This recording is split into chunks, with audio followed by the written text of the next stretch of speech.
The restaurant hummed with velvet voices and crystal clinks. Low light, gold rims. The Aurelian group board had taken the corner room again. Glass walls, a skyline like a crown. Emma's apron was new, too white. She kept her chin level and her steps soft. Trays steady, hands steady, heart not so steady.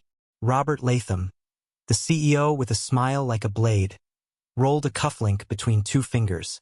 "You're the new one," he said, not looking up. "Name?" "Emma," she answered. "Emma," he repeated, tasting it. "Cute." Laughter slid around the table. John watched without blinking. Michael tapped something under the linen. Numbers, always numbers. Evelyn, the guest with the press badge tucked away, pretended to check her phone. Sophia, legal counsel, sat with her spine straight, eyes cool. Robert dropped the cufflink. Let it ping against the marble, silver spinning, sound slicing the room.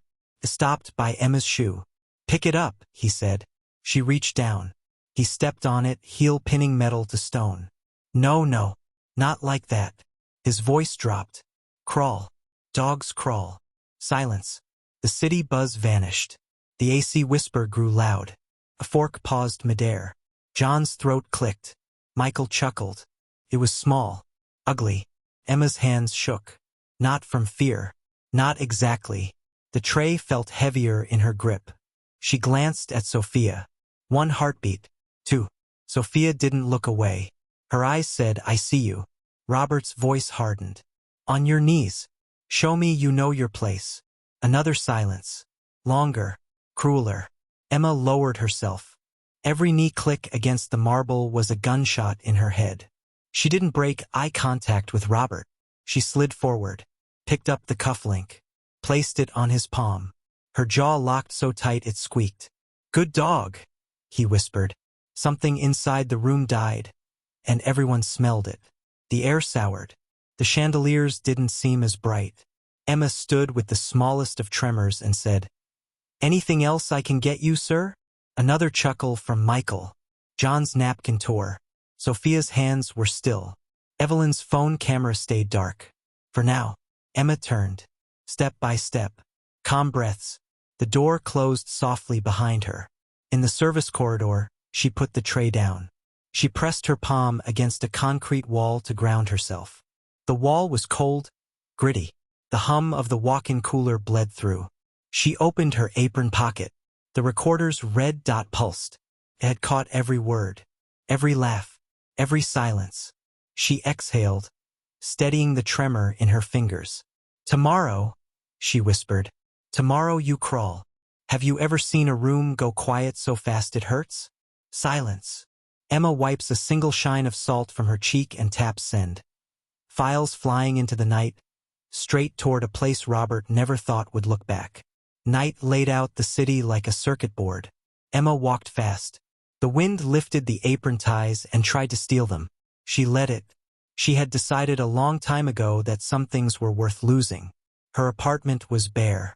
A table, a lamp, a corkboard with thread like a constellation. Photos, invoices, Aurelian group logos, names pinned like butterflies. Robert, John, Michael, Sophia, Evelyn. Emma's fingers traced her map. Follow money. Follow cruelty. They join hands, she said to the room. She remembered the first time she met Sophia. A quiet coffee, no logo cups, no names on the sleeves.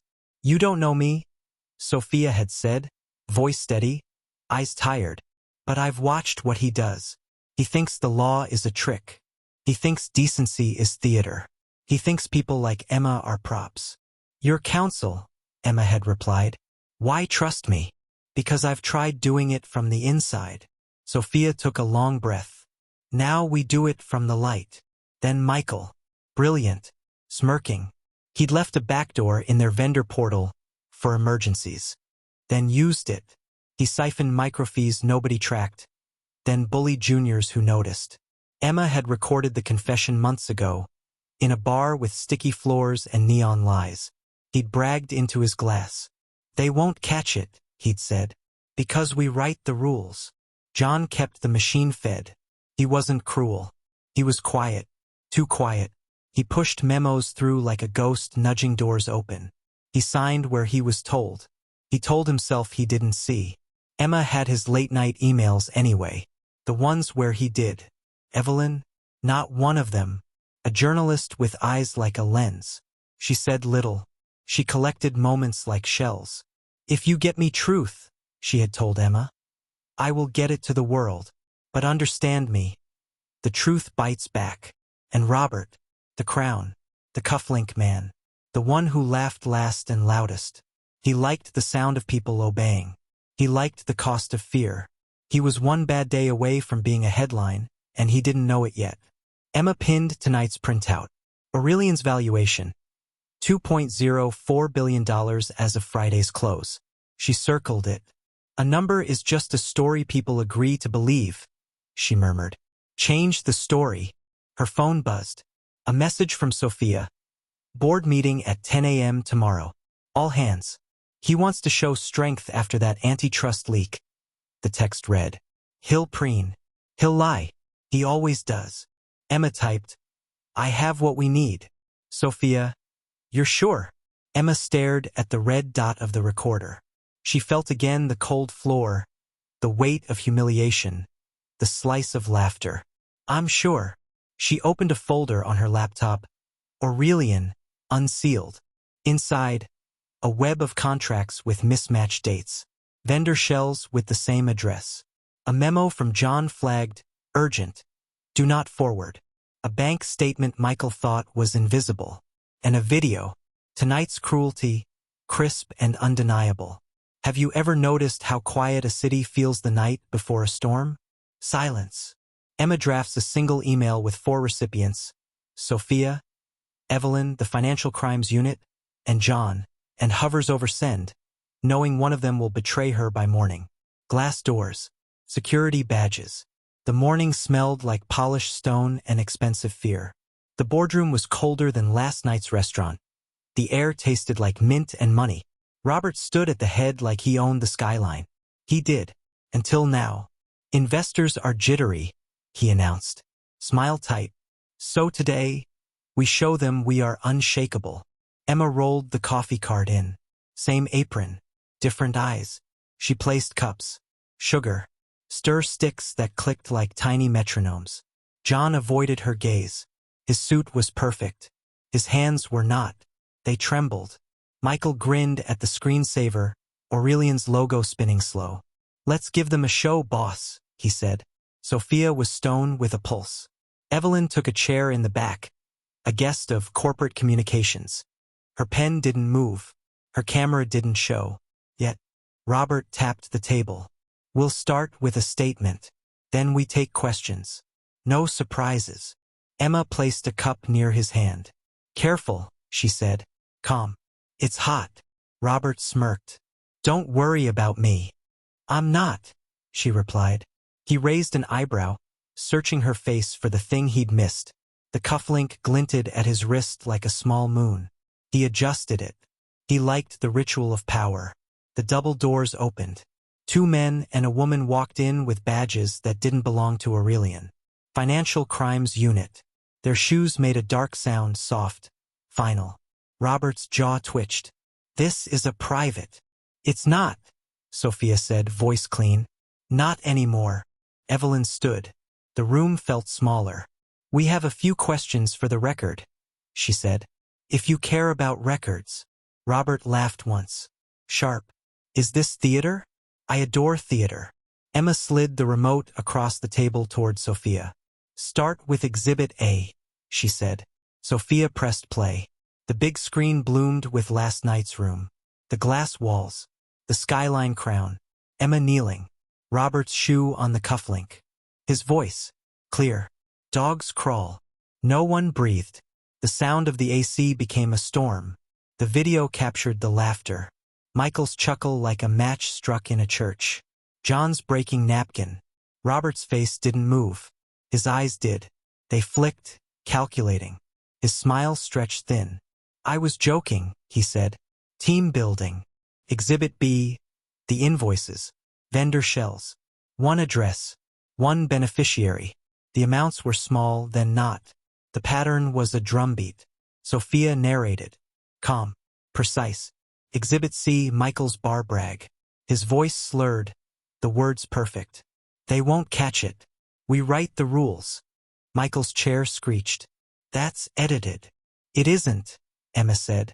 I've got the raw files with the timecode, Michael. Would you like to see where you laughed after? Exhibit D, John's email. This could blow the valuation. If we keep pushing, someone will talk. His signature sat under it like a confession. John closed his eyes.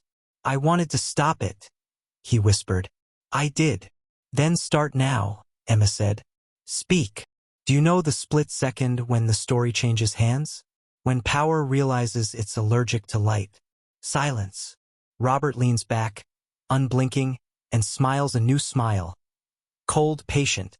Then says, Emma, darling, you think you know who writes the rules? Watch me write a new one. As the fire alarm starts to scream, red strobes, a siren like a blade through bone. People stood, confused, grasping at dignity and documents. Smoke? No. A drill. A distraction. Robert's play. Clear the room, he shouted, already on the phone. Legal? Contain this. Eti? Pull the servers. Kill external access. Now. Michael sprinted. On it. He ran like a man who cared more about cables than consequences. Sophia stayed. False alarm, she said to the FCU lead. Classic. We proceed. The FCU nodded and blocked the door. Calm. Heavy. No one leaves. Evelyn lifted her camera. Clicked once. The sound was small. It shook the room. Emma turned, heart pounding, but her voice was steady. Check the mirror servers, she said to the agents. Hill torched the primaries. They made a habit of redundancy without telling anyone. Fear loves a backup plan. Michael laughed from across the table. You can't prove. A second screen blinked to life. Backups. Time-stamped. Clean. Unerasable. The room watched every petty theft turn into real theft. Every small cruelty grow into policy. Numbers scrolled like winter rain. The $2.04 billion valuation trembled as if it knew. Evelyn's phone buzzed. Push alert. Trading halted? She said softly, reading the line that cut through the air like a verdict. Sophia's voice cracked sunlight. Banks will call covenants, she said. Vendors will flee. Insurance will distance. The board will remember its backbone. John finally broke. I wrote the first objections, he said. They told me to be a team player. I thought I was protecting jobs. I was protecting him. He looked at Emma. What do I do? You stop lying, she said. You tell them where the funds moved in June. You tell them about the subsidiary in Madrid. You tell them the route. Out loud. John nodded, trembling, and started speaking. Times, names, passwords. The FCU wrote faster. Outside, sirens grew louder. The real ones. Robert still smiled. You think you've destroyed us, he murmured. You've merely bruised us. He turned to Sophia. And you, traitor, you liked the view from up here. Don't pretend you didn't. Sophia didn't blink. Liking the view doesn't mean I blindfold myself. Michael returned, less swagger. Servers gone, he lied. The mirror screen kept breathing. He swallowed. Okay, maybe not all. Evelyn's second alert hit. Aurelian Group down 41% pre-market. The room tilted. Robert? Emma said softly. Do you remember last night? He stared at her as if the answer were a weapon. Vividly. You asked me to crawl, she said. The words didn't shake. You taught me something. Fear makes people small, but it can also make them sharp. He laughed without humor. And what did you sharpen, Emma? She put her apron on the table. The little recorder on top. The red dot, a steady star. The truth, she said. And a fuse. The door opened. 2 board members entered. Evelyn's camera caught their faces, pale with the kind of clarity that comes when money smells smoke. One set a single page on the table. Emergency vote. Robert's jaw worked. You wouldn't dare. We dare, the board member said. You taught us how. Have you felt the moment a building doesn't fall but a story does? Silence. As the vote begins, a woman in a gray coat steps in, hair pulled back, eyes like winter light, and says, "Before you finish, you should know who Emma really is." The room stilled. Even the alarms seemed to step outside for air. The woman in the gray coat closed the door behind her. She took off her gloves slowly, the leather whispering like a secret. She handed a badge to the FCU.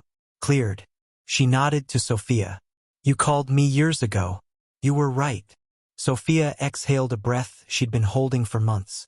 "Director," she said, and the word landed like a gavel. Robert's mask flickered. "Government theater. I told you I adore theater." The director turned to Emma. "Ready?" she asked. Emma nodded. "Ladies and gentlemen," the director said, calm as math, "this is Emma Hale, Financial Crimes Unit, Undercover Division." She glanced at Robert. "Theatrics are not our favorite, but sometimes men who write their own rules need a better author." Emma stood straighter. She didn't look at Robert. "I was never a waitress," she said. "Not really, but I learned more serving your table than reading your filings." John sank into his chair with his hands over his face. "God!" Michael's mouth opened. Nothing came out. Evelyn's camera recorded the silence like it was scripture. The director continued. "Charges will be filed today. Wire fraud, market manipulation, retaliation, and workplace abuse. The last one won't jail you, Mr. Latham, but it will define you." Sophia watched Robert's shoulders drop a fraction. Just a fraction. Power doesn't leave all at once. It leaks. The board vote moved like a clock. For cause. Immediate removal. The words tasted like iron and relief. Emma lifted her apron, folded it, and slid it toward Robert. "You can keep the cufflink," she said. "You'll need something shiny where you're going." He stared at the tiny moon. "You think you won," he said. "I think we stopped you," she replied. "Winning is for later." Phones went mad. News anchors cut into programs. Aurelian Empire in freefall. The number shrank in real time. $2.04 $1.5 billion. $900 Then a halt. Markets don't like the smell of smoke either. Emma turned to John. "Help your people," she said. "They followed orders. They paid mortgages. They kept their heads down. Don't let them be collateral." He nodded, eyes wet. "I will." Michael tugged at his tie like it had started to strangle him. I have a deal to offer." The director's eyebrow lifted. "You'll get your chance like everyone else." Evelyn lowered her camera. "One more question for the record," she said. "Emma, last night. Why didn't you stop it then?" Emma looked at the table where she had crawled. At the cufflink. At the ghost of a laugh still hanging in the air. "I wanted to," she said softly. "Everything in me screamed to. But some monsters feed on scenes. I chose the stage they couldn't control."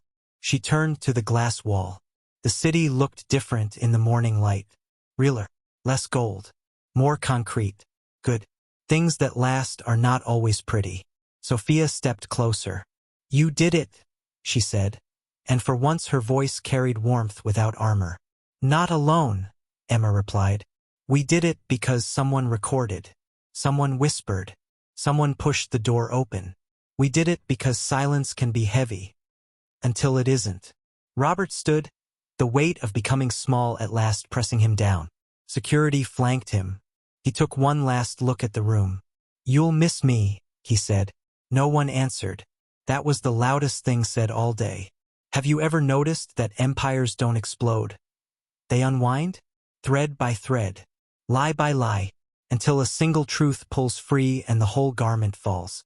Silence. Emma walked out without the apron, without the weight. The corridor smelled like paper and coffee. Her footsteps echoed, not like someone fleeing, but like someone arriving. Outside, the wind whispered through the flag lines and rattled a loose sign. She tilted her face into it. It was cold, felt clean. She took her phone from her pocket and typed one text to the group thread. For the interns. For the janitors. For the servers. For anyone who ever made small so someone else could feel big. Send. She closed her eyes for a moment and listened to the city breathe. Then she stepped off the curb into the day that was finally hers. Thought-provoking question. If you were in Emma's place, faced with a public act of cruelty, would you confront it in the moment? Or would you gather proof and choose the stage where the truth can't be spun? Why?